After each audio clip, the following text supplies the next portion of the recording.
anila balame barbare biyo wale hele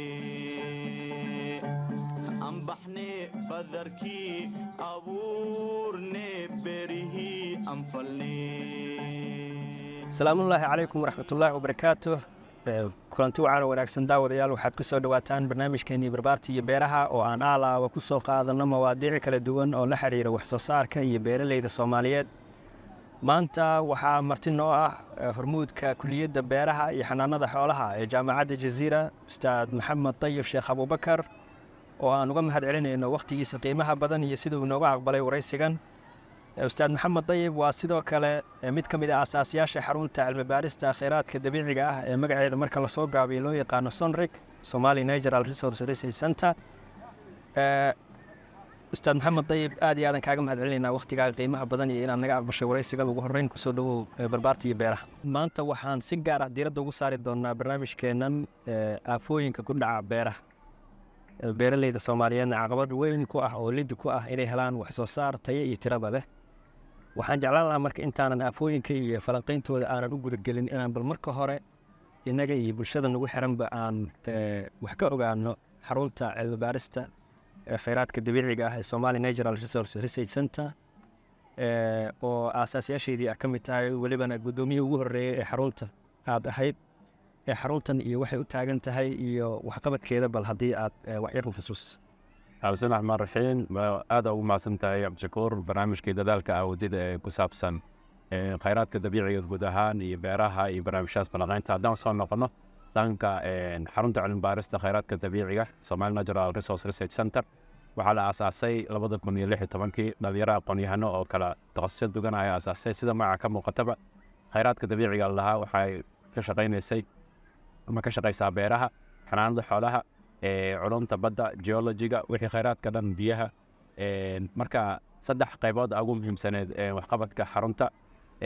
qaybta tababarada ardayda iyo dadka la soo saaro dhalinyaro tababar fiican loo furo oo tareenna lagu siiyo kheyraadka dabiiciga si mustaqbalka looga faa'iidaysan lahaa. sidoo kale cilmi baarista research la sameeyo si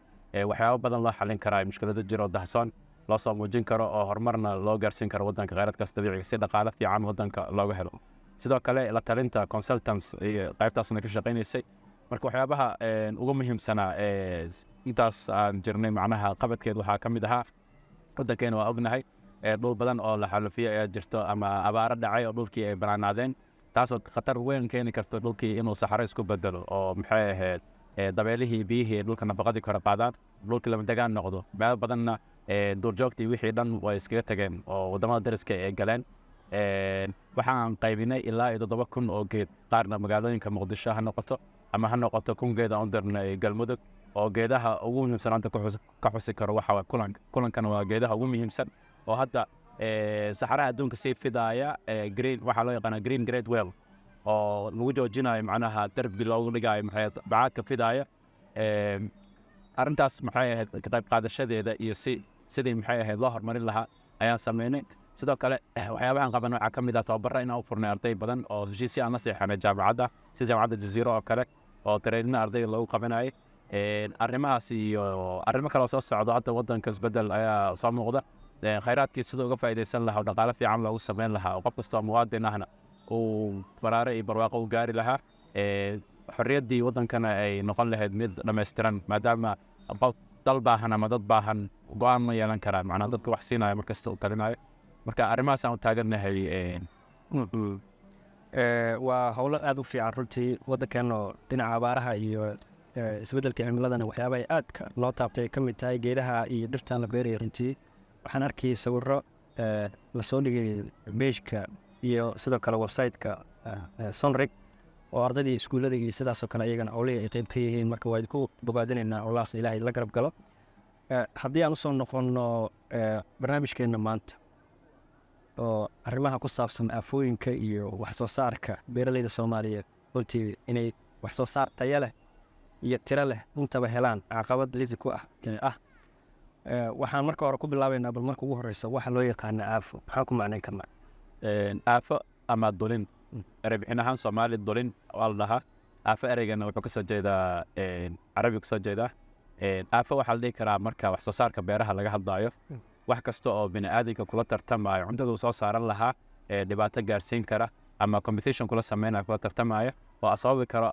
maxay ahayd cunto yari ama sugnaanta cuntada halis gaarsiin karaya waxyaabahaas qaybo kala noocay noqon karaa marka la qeexayo meelaha qaarkood markii literatureka ama culumta la qoray la akhrinayo best ama aafo markii la laho macna waxyaabaha ilma qabatadu ay soo hosgeliyaan laakiin marka la kala saarayo laba qaybood oo kala qaadaa aafo haddaan qeexno cayaankii oo soo hosgalayo insectiska ama cayaanka noocyadiisa kala duwan oo hadda soomaalida aad u fahamsantahay anyaxan oo badanaa dhibaatooyin badan gaarsiiyo oo dalagadii dhan baabi'iyo waxaa soo hosgalaya kuwa vertebrate-ka loo yaqaano oo ka mid tahay kashiitada daanyeerka shimbiraha doonfaarka qaybahaas dhan soo hosgalayo sidoo kale markii la qeexayo hay-adaha caalamiga ay qeexayaan aafo waxaa soo hosgalaya waxyaabaha vectorka oo biniaadamka cudurrada u gudbiya xoolaha u gudbinayo beerihii u gudbinayo oo xambaari kara cudur sababayaasha sida viruska bakteriyada waxyaabahaas u gudbin karaya oo dhibaato weyn gaarsiin karaya dalagadii iyo aadanaha tusaalaha noo soo qaadan aadaha turkiisa hadda meelaha beeraha oo kale oo baadiyaha beeraha rural area waxaa jira cudurka loo yaqaano sleeping sickness oo testicify biniaadamka uu gudbiyo qofka kooma u galayo leishmania baa lalahayo gudbiya waxaa gudbiya cayaan loo yaqaano testicify cudurka goshana xoolahan uu gudbiyaa gosha oo gal markuu qaniino maxay ahayd lo-da oo kale sidoo kale cudur sura loo yaqaano uu gudbiyaa isagana maxay ahayd geela marka kuwaas oo dhan vector waxaa la lahaa waxaa asaga toos aan u saameynaya laakiin cudur uu soo gudbinayo wuxuu qaniinayo uu gudbinaya hadda dhirta markaa dhahno xitaa avidiska barabisaba virusya u gudbisaa white collar kuwaas oo dhan marka aafo guud ahaan waxaasoo dhanaa soo hoosgalayo markii si ballaaran looga hadlo waxyaabaha diseaska cudurrada sababaya iyo kuwa toos dhibaato u gaarsiin karaya iyo biniaadamkii beeraha ka shaqaysanaya laftirkiisa wax soo saarka saldhig u ahaa kuwa cudurrada u gudbinayo caafimaadkiisa saameyn ku yeelanayso kuwaasoo dhan aafo la isku dhaha soomaaliya hadda markaan usoo laabanno gobolladii iyo deegaanadii waa kala duwan yihiin beeraleydana qaarkood waxay abuuraan dalagyo kala duwan noocyada cayayaanada sida gaarka ah beeraleyda ashtikada ugu badan ay ka sheeganayaan oo wax soo saarkoodii caqabada ku hayo ayadoo deegaanadaas kala duwan la fiirinayo ayadoo la fiirinayo dalagyadaas kala duwan ee beeraleyda ay beeranayaan maxaan ka sheegi karnaa soomaaliya marka loo yidhaahdo wallaahi aad ay muhiim u tahay arrintaas in laga hadlo oo mar dhow xitaa waxaa jirta soomaaliya jaamacadaha jaamacadda jazeera iyo wasaaradda beeraha iyo si listi loogu sameyn lahaa aafooyinka ugu waaweyn oo main oo africa ee wadaagta gaar ahaan geeska africa marka soomaaliya markaan ka xuseyno waxaa aad horta u saameeyo oo saameyntiisana ay ballaaranta waxaa waaye oo xilliyo qaara kaca waxaa waaye anyaxa oo loo yaqaano desert locust gaar ahaan anyaxa dhowr nooc uu leeyahay desert locust red locust iyo migratory locust labada kale dhibaatadooda saas uma sii weyno oo geedaha aan la cunin oo geedaha la harsaday iyo geedahan ku yaalo baadiyaha sida acacia oo kale quraaca kuwaasay ku nool yihiin maray usoo gudbaan beeraha laakiin desert locust iyo gurguurayo badda cas ayuu ku dhalaa soomaaliya noolsana ayaxa carabtan waxay dhahaan diraad saxraawi ayaxaas marka xeebuhu ku dhalaa kaasaa ugu badan horta oo dhibaatooyin badan gaarsiiya haddana waxaan malaynayaa maha sanadkii hore xiliyadan oo kale uu soo noqnoqdaa kaasaa ka mid ah dalagyada ugu muhiimsan africa oo soomaaliya laquutana galleyda uu aad u baabiinaya sidoo kale waxaa jiro habacsanaanta africa awgeeda oo maxjarka beeraha meelaha lagu kontaroolo waxaa wadankii soo galay wadamo badan africa soo galay waxaa loo yaqaano fall armworm oo ayadana maxay ahayd magaca erebixina soomaaliya u sameeyeen omena oo hangool madax ku hangool leman la hangool oo kala samaysay ama waay oo dabagedisan oo kala samaysay marka cajiinta ama laarbaha waxay baabi'in karaysaa galleyda ilaa ay 100 dalageen ku dhacdaa leh sumaha loo isticmaalana waa marka lama aqoonin maray waxay sababtay xitaa dhibaatooyin badan africa oo sababtay waxaa kaloo ka mid ah aafooyinka millibag baa loo yaqaano cayaan oo asagana ku dhaca qudaarta iyo babayga xilliga deefta oo aad u baabi'iya controlkiisa ama kahortagiisa ama maareyntiisa oo sun loo isticmaalin way adagtay maxaa yeele wuxuu soo deysanayaa xanjacad oo dhabarkiisa uu ku sabaysanaya marka way adagtay marka suntii inay u gudubto marka maxay ahayd kaas dhibaatooyin badan uu sababe cayaano kale badanna way jiraan oo qudaarta ku dhacaya sida Bristol beetle oo kale oo qudaartii baabi'inaysa oo waxaa loo kala qaadaa cayaanada kuwa dalagyo badan wadan karo polyphagus loo yaqaano iyo kuwa loo yaqaano monophagous marka kuwa hadda ka hadlayna galada badana waxa waaye polyphagus waaye dhibaatooyin badan dalagyo badan ay isku saameyn karayaan kuwaas hadda caqabadaha ugu waaweyn haysta maxay ahayd marka laga hadlaayo maxay ahayd beeraha guud ahaan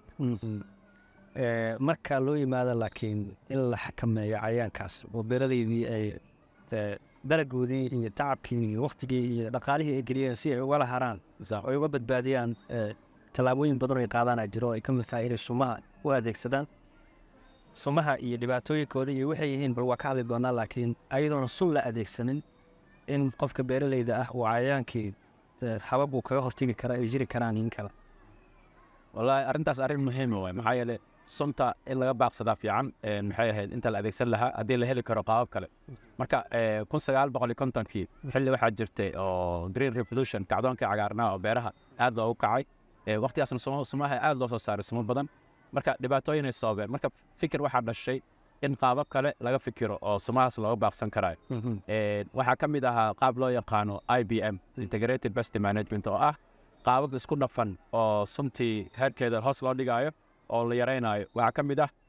qaababka ugu fudud hadda oo beeraleyda aad oo dhaqaale badan aan ka gelaynin waxaa loo yaqaano cultural control cultural controlka waxa waa qaabkii beerta loo maareynayay oo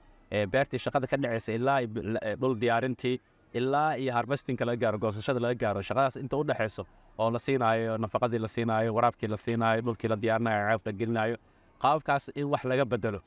wax bedelidaas oo caqabad ku ah cayaankii ama aafadii caqabad ku ah oo aafadii yaraynaysa macnaha meeshii ku tarmi lahayd iyo siday u taasna waxay ku imaan kartaa markii tijaabooyin la sameeyo oo tijaabo markii la sameeyo la ogaan karaya marka aafo kastaba hadda tusaale ahaan intaan soo qaadan basasha waxay ka mid tahay dalagyada lacag fiican mar laga sameeyo haddii xilliyada qaar si fiican u baxdo waxaa jirto tribis baa loo yaqaano tribis oo basashii saameeya onion tribis loo yaqaanaa soomaalida qaar waxay dhahaan jirta basasha luqadda oo waxa waaye wadooyinka macnaha luqadda oo dadka caadiga ah wax baranin magacyo badan ay u bixin karaan gobolada marka loo fiiriyo marka waxaa la arkay taas waqtiga aadka u saameynta badanta qaabka wax loo beerta in wax laga bedelo oo markii loo adeegsado waraabkan loo yaqaano overhead irrigation oo biro ama tubooyin waraab sidii roobka kale u siinayo waxaa yaraanaysaa la dhahay qadarkii ama populationka tirada cayaankaas saameyntiisa yaraanaysa soo dhacayso marka taasna waxaa laga dhahday tijaabooyin lagu sameeyey Australia Queensland jaamacadda laha ay samaysay aragtay xilliga roobka u da'ayo inuu tribiskaas cayaankaas aad u yaraanayo taas waxay ka mid tahay marka qaabkii waraabka laga faa'iidaystay oo beertii wax laga bedelay qaabka oo loo beerayo beerta oo maxay ahayd space loo dhaxaysiinayo xilliga la beerayo oo laga soo hordhaco ama dib looga dhaco cultural control loo yaqaan mid kale waxaa jirto ayadan biological control loo yaqaano oo ah sida caadiga ah waxaa jirto cayaan kasta oo aafa ah wuxuu leeyahay cadow dabiici oo quuto oo ugaarsanaya kuwaasaa la dhiirigelinaya ama laabka shaybaarka lagu soo diyaariyo oo lagu sii daayo beertii wuxuu marka asagana wuxuu raadsanayaa aafooyinkii raadsanaya qaar way quudanayaan predator loo yaqaana qaar ukumay ku dhalayaan maxay gudihiisa ukumihii dilaacay dixrigaasa wuxuu quudanayaa nudayaasha ama tissueskii wuxuu quudanayaa cayaankii quudanaya saasuu hoosu dhac cayaanka ku dhacay laakiin intaasoo dhan waxaa kasii muhiimsan qayb la dhaho legal control waa markii nidaam uu jiro waaye oo eerboorada dekadaha xuduudaha beriga meelahaasoo dhan waxaa la sameynayaa wixii abuur soo galaya wixii beero ku saabsan ama xoolo ku saabsan soo galaya ala controlaya si aafa wadanka soo galin fall arbont hadaan sheegaynay waxay ka soo gashaa markii ugu horeyso Nigeria iyo Benin marka si kadis nool lahaa oo galay la keen Latin America oo soo gashay accidental marka si kadis marka wadamadii oo waxa daciif ah legal controlka daciif ah oo maxjarka beeraha meelahaas lagu controlayo marka qaababkaas maxay ahayd waxay caawinayaan markii wasaaradda beeraha oo kale ama aqoon-yahanada beeraleyda la gaarsiiyo oo lagu tababaro qaababka ugu fiican oo sun aydan la adeegsanaynin markii suntan mararka qaarkood lagama maarmaayo oo wax yar laga adeegsado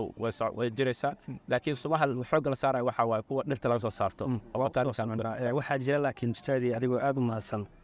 habab kale oo ay ka mid tahay in dalagga ay beeraleyda beerayaan inay kala bedelaan oo kale taas ayada laftigeeda waxtar mu noqon kartaa inay cayaanada isla beeraan taas muhiim ah cultural control soo galaysa crop rotation dalagaan maanta ka soo qaadan yaanyada waxay isku fahmiyeen solanaceae macnaha waxay isku fahmiyeen baradhadii maxay ahayd dalagyo kale oo badan oo sida maxay twaakadii oo kale kuwaas macnaha geeda aan isku family ahayn in meeshii lagu bedelo ka soo qaad baad halkii hektar waxa way 10,000 oo metro square way jibaalo u qaybsay 16 jibaal oo kale jibaalada qaar in lagu beero yaanyada ku beertid inaad ka wareejisid meel kale ku beertid mararka qaarkood waa ka tagaysaa dhulkii asagoo banaana naafaysa baryada loo yaqaanaa taas marka waxay ka qayb qaadanaysaa in maxay ahayd yaraato aafadii life cycle-keeda oo meertadii nolosheeda inay yaraato ee burburto ukumihii wixii dhan seasonka xilliga labaad aysan jirin oo meeshii ay ku afjarmato ay imaanayso marka waxay ka mid tahay kaas marka maxay ahayd dalagada waxaa kaloo jira intercropping dalagyada isku dhex beerayo meelaha qaarkood isbaaska oo kale iyo geedkan geetilaadka loo yaqaano asagoo geeda yar ah oo kale in lagu dhex beero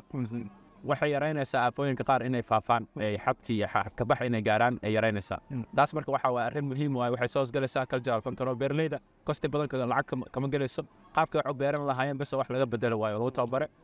ayadoo la codsanayo research oo macluumaad baaris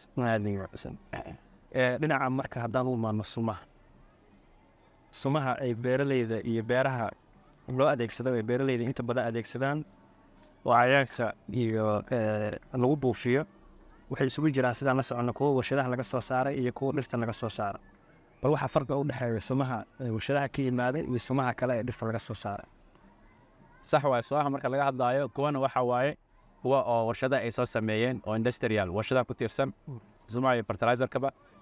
kuwan waxa waaye dhirta lagala soo baxay oo waxa waaye organiga loo yaqaana ama waana kala farqi weyn u dhexeeya waxa waaye horta wax soo saar marka la dhahayo horta wax soo saar ahaan sometimes oo beeraleyda horta beeraha waxay u kala qaybiyaan conventional farming iyo organic farming conventional farming waxaa loo yaqaanaa beeraha loo adeegsado wax kasta oo chemicalka la adeegsanayo oo suntii bacrimintii warshada ay soo saareen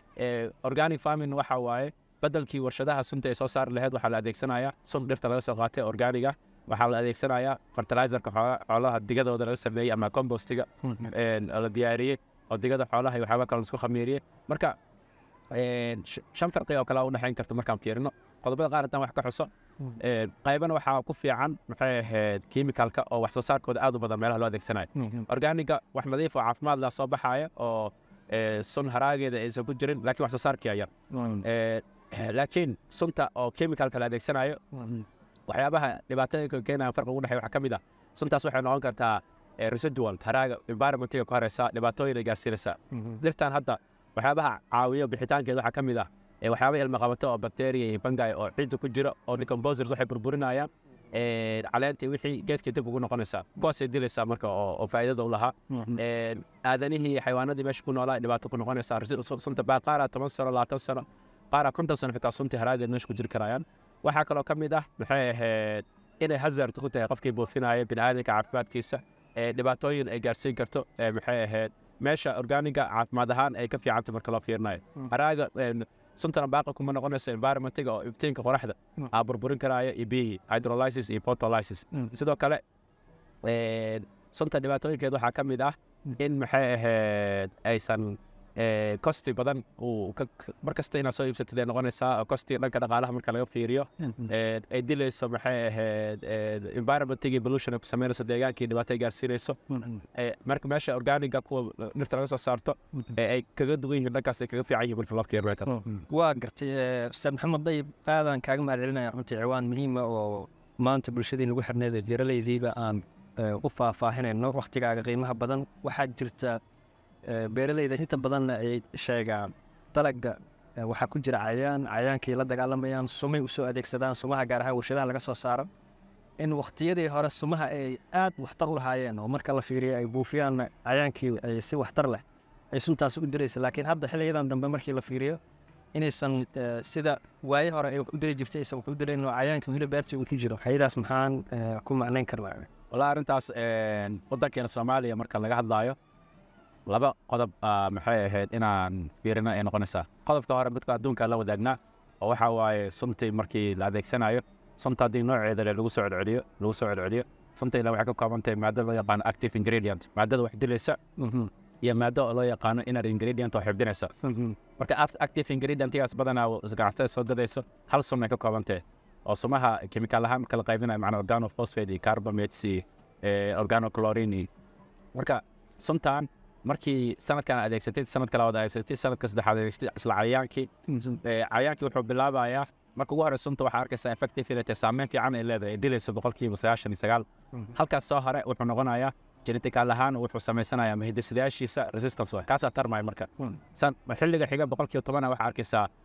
oo adkeysi u leh suntii sanadka xig waa sii ballaaranaysaa ilaa 50 30 ilaa 100% in noqoto suntii waxba ka tareen taas qisa oo sheeko ka dhacday waxaa jirta Suudaan oo kale oo saas ah oo tirajarada ku qoran Suudaan waxay aad u dhoofineysay kotonka suufkana cudbida la suuqgeeya adduunka la suuqgeeya oo Ingiriiska maalgashan jiray marka cayaan waxaa jira oo primary oo koowaad u ah aafadii koowaad u ahayd oo Avidiska waxay soo deysaa honey dew dhacaan la dhahayo oo dhagdhag ka dhigaya softki isku dhagdhagaya quality ma yeelanaya marka suuqa adduunka marka la geeyo marka waxa sun ay u adeegsanayeen 7 sano wuxuu noqday cayaankii wuxuu noqday resistance adkeysi u yeeshay xitaa waxaa la dhahaa secondary kii ku xigay cayaankii ku xigay kor u soo kacay oo primary noqday suntaas markaasna waxay dilaysaa natural enemy-ga cadawga dabiiciga way ka dilaysaa marka aafadii si fiican u shaqaysan way tiro badanaysaa taas marka waa lagu macnayn karaa oo suntaas laakiin Soomaaliya ahaan marka soo noqono anaga hadda hay'ad saaris la dhahayo oo waxaas kontroleyso oo la asaasay jirto wasaaradaha hoos imaanayso beeraha wali oo howlgelin taas oo kala shaqadii u qabsan lahayd waxa waaye in la kontrolo wadanka waxa soo galay tayadooda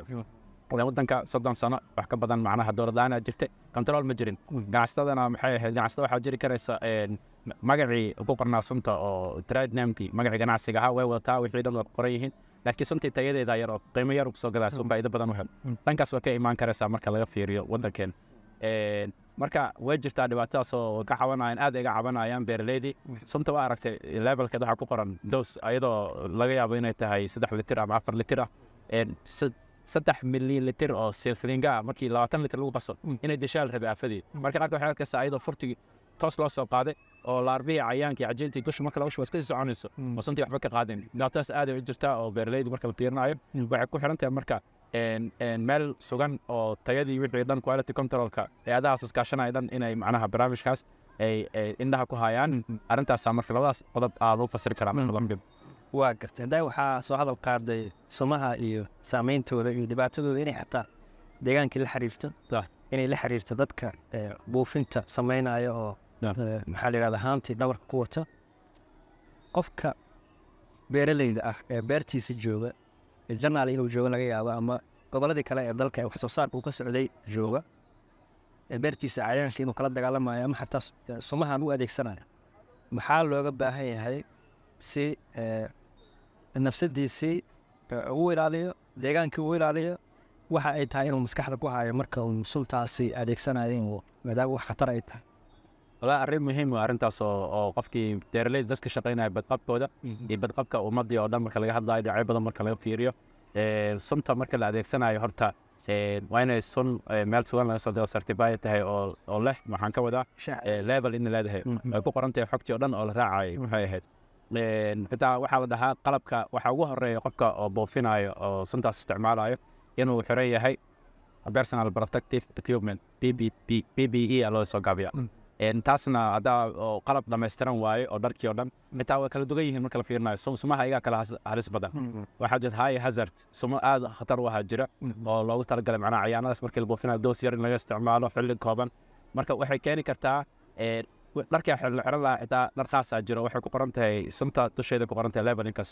dharka oo resistance u ah maxay ahayd u adkeysanaya sunta inay ka dusbixi karto gloveski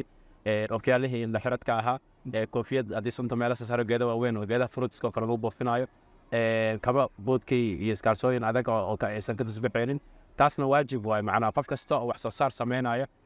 oo beero waaweyn leh inuu dadka u buufinayo shaqaalihii dharkaas u xiro waa haddii kale waxaa laba xaalad ay noqon kartaa sunti in ay acute ku noqoto knockdown meeshii uu ku dhinto ama chronic inay ku noqoto oo 30 sano 40 sano kadib qofkii cancer inuu ku dhaco ama hormones jirkiisa tarankiisa waxaas ma inuu jabsado marka waxaa la dhahaa waa dil oo maxay ahayd oo tartiib ah qofkii qad tadiya ku waajibayso marka haddii dharkaas uu xiranayn waxaad ma xiranayn indhalaana ka dhici karta waxyaabo badan oo ay sababi karayaan waxaa kaloo ka mid ah xilliyada sunta la buufinayo iyo dabeesha jihada u jeeda iyo waxyaabahaas oo dhan in la adeegsanayo anaga hadda waxaa la adeegsadaa somaha haamaha dhalka lagu qaadayo iyo baabuur in lagu jiido laakiin haddii wadanku sii horumaro teknolojiyada adeegsanayo droniska buufinayo ina maxay ahayd ay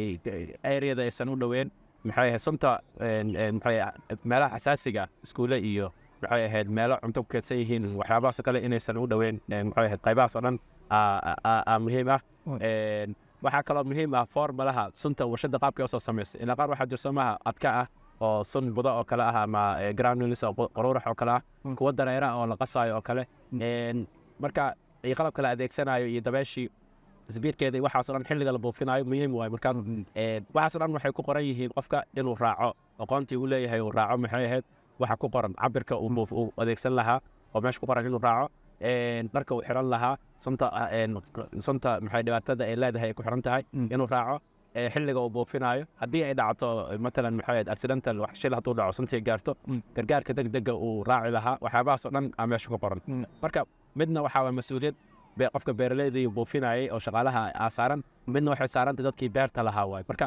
aadda ugu weyn waxay soo raaci kartaa macnaha qofkii beerta lahaa shaqaalihiisa inuu mustaqbalkiisa caafimaadkiisa uu ka taxadiro waan tan labaad soo raaci karta waxaa waaye oo hadda beeraleyda ay fududeysadaan waxaa waaye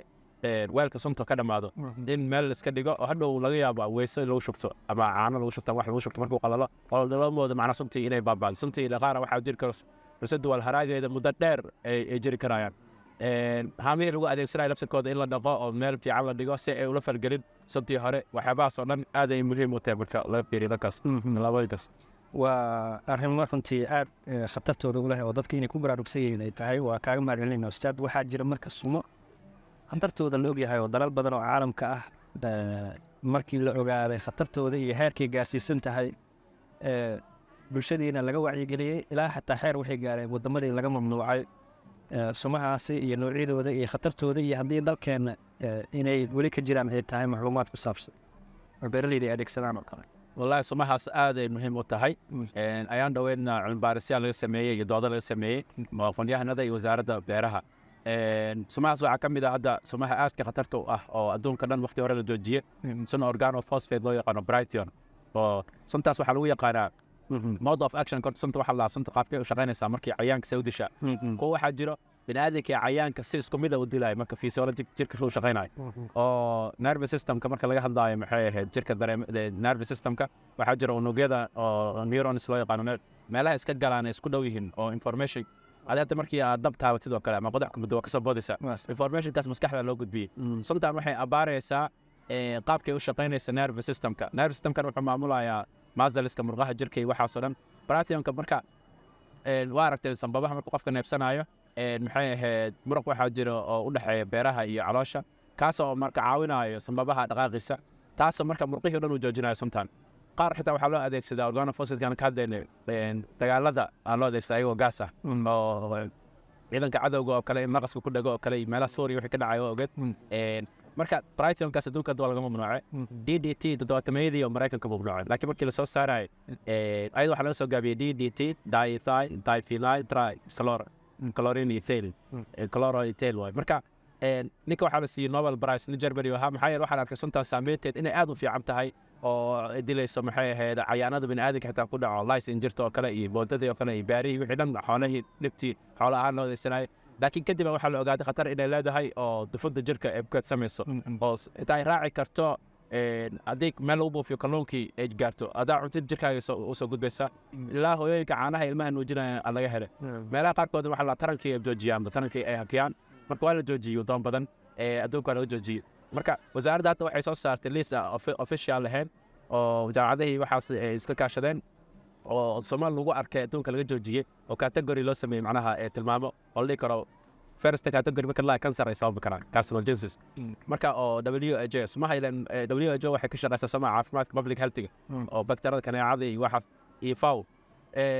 marka sumo badan adduunka laga joojiyey oo Soomaaliya lagu arkay macnaha meelaha suuqa lagu gado ala arkay marka wasaaradda hadda weli final waxay soo saartaa macalliskii ugu dambeeyay markaas ka bacdi in la joojiyo ay ku talagaleen marka annaga hadda dhibaatada la haysto waxaa sumo barmiilo kusoo gala jiro oo aan lahayn level oo aan ku qornayn macnaha xog aan ku qornayn oo xuduudaha kasoo galo kale Ethiopia meelahaas kasoo gala kuwaasoo kale in tallaabooyin laga qaado oo ayadoo legal control sharci la adeegsanayo iyo aqoonyahanadii marka waddanka maadaama uu iska dayacnaa muddooyinkii dambe macnaha hadda soo agaagayo in arrintaas oo tallaabooyin xaggeeda loo qaado muhiim waaye oo sabab badan ay jiro survey la sameeyana muhiim waaye marka suntaas waxay dib ugu soo noqon kartaa caafimaadka bini'aadamka xoolaha deegaanka oo dhan dadka oo dhan saameyn waa gartaa gabagabadii barnaamijkeenaan soo gaarnay ustaad Axmed Dayib anigoo mar kale kaaga mahadcelinayo waqtigaaga qiimaha badan iyo ciwaanka muhiimka oo maanta bulshadii la wadaagayna beeraleyda Soomaaliyeed si ay u helaan badqab nafsadooda iyo sidoo kale badqab dalagyadoodii ah oo tayadii iyo tiradeeda ay u baahan yihiin inay sugaan maxay tahay hababka ay tahay inay yeelaan oo ay aafooyinkii kula dagaalami karaan oo sumooyinkii ku saabsan iyo dardaaranka ugu dambeeya oo aad barnaamijka noogu soo xirayso? walaahi horta laba qaab horta asal ah oo ugu fiican oo dalagyada la beeraayo badankood waxaa laga beerayaa seed abuur waxaa jiro oo breeding oo genetical ahaan hiddayaashooda bedel oo loo yaqaano resistant variety noocyo u adkeysanayo cudurradii u adkeysanayo disease gaar ahaan iyo cayaanada qaar hadda waxaa soo saar galley u adkeysanayso fall armworm oo tijaabooyin ku socdo kuwaas horta haddii la adeegsado sunna waa laga maarmi lahaa sunna waa laga maarmayaa labo haddii taas la heli waayo ama ay yartahay xaddigeeda si ku heli karaa beerleyda waxaa fiican qaabka kale oo IBM-ta oo sunta la yaraynayo oo cultural controlka beerihii wax laga bedelayo in la adeegsado maxay ahayd in abuurka la soo gadanayo certified seed laga soo gato kambaniya muhiim oo la og yahay oo qualitygooda iyo adkeysigooda iyo waxaas dhan in la keeno taas aad ay muhiim u tahay markaan fiirinayo beerleyda laakiin waxaan kula talin lahaa IBM-taas haddii xoogga lasii saaro dhibaatooyinkaas dhan waa hakanayaan ama waa yaraanayaan doorka jaamacadahana doorkooda inay qaataan wasaaraddii beeraha inay doorkeeda qaadato extensionka wixii aad loo soo nooleeyay qaybahaas dhan waxay noqon karaysaa wacyigelintan hadda aan samaynayn oo kale in maxay ahayd ay dadkii ku baraarugaan hoos u dhac weyn ay samayso aafooyinkii ay imaan karayso. daawadayaal waxaan soo gaarnay guntii iyo gabagabadii barnaamijkeenna oo maanta aanu si gaara uga hadlaynay aafooyinka ku dhaca beeraha iyo wax soo saarka beeraleyda Soomaaliyeed taas oo caqabad lidig ku ah inay helaan wax soo saar tayo iyo tiro intaba ah. barnaamijkeenna waxaa maanta marti noo ahaa oo aan uga mahad celinayno wakhtigiisii qiimaha badnaa iyo sidii uu inooga aqbalay waraysigan hormuudka kulliyadda beeraha iyo xanaanada xoolaha ee jaamacadda Jazeera ee kana mid ah aasaasiyaasha xarunta cilmi baarista kheyraadka dabiiciga ah ee Somali Natural Resource Center waa Dr. Maxamed Tayyib Sheekh Abubakar. tan iyo intaan ku kulmi doono barnaamijkan kiisa xiga waa anigoo ah Cabdishakuur Ibraahim Cabdi oo idila socodsiinaya barnaamijkan intaan ku kulmi doono barnaamijkan kiisa xigana waxaan idinku dhaafayaa sidaas iyo nabadgelyo iyo tasho oo tacbo. Maxamed Tayyib aad iyo aad u mahadsan.